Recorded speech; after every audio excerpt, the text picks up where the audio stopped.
आज जिल्हाधिकारी साहेबांच्या उपस्थितीमध्ये जिल्हाधिकारी कार्यालय या ठिकाणी बकरी ईदच्या अनुषंगाने शांतता कमिटीची मीटिंग आयोजित करण्यात आली होती। या शहरातल्या सर्व शांतता कमिटीच्या सदस्य या ठिकाणी उपस्थित होते। त्याचप्रमाणे जिल्ह्याचे पोलीस अधीक्षक साहेब असतील, डॉक्टर दिलीप टिपरसे साहेब असतील, SDPO साहेब असतील, या सर्वांच्या उपस्थितीमध्ये अतिशय चांगल्या वातावरणामध्ये या ठिकाणी बैठक झाली।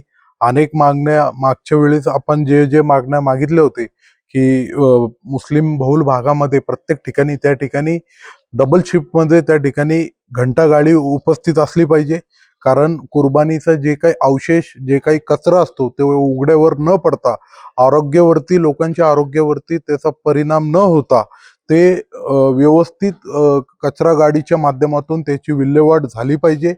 त्याचप्रमाणे प्रत्येक भागामध्ये जंतुनाशक फवारणी त्या ठिकाणी झाली पाहिजे।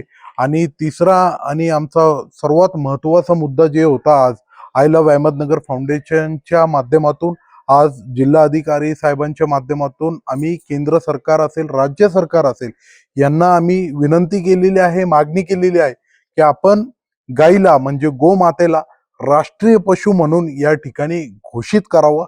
आपण बघू शकतो, गाई असेल हे आमचे करोडो हिंदू बांधवांचा श्रद्धेचा स्थान आहे।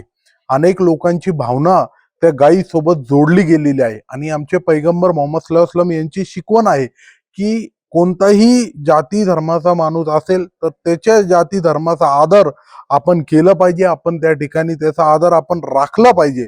याच भावनेतून आज आम्ही ही मागणी जिल्हा अधीक्षक साहेबांच्या माध्यमातून केंद्र सरकार राज्य सरकारला आम्ही मागणी केलेली आहे। आणि मुस्लिम समाजाला सुद्धा माझी विनंती आहे की जे काही प्रशासनाने प्रतिबंधक त्या ठिकाणी लावलेले त्याचं पूर्णपणे काटेकोरपणे आपण त्या ठिकाणी पालन त्या ठिकाणी केलं पाहिजे।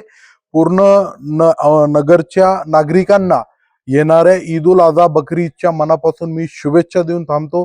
जय हिंद, जय महाराष्ट्र, जय अहमदनगर।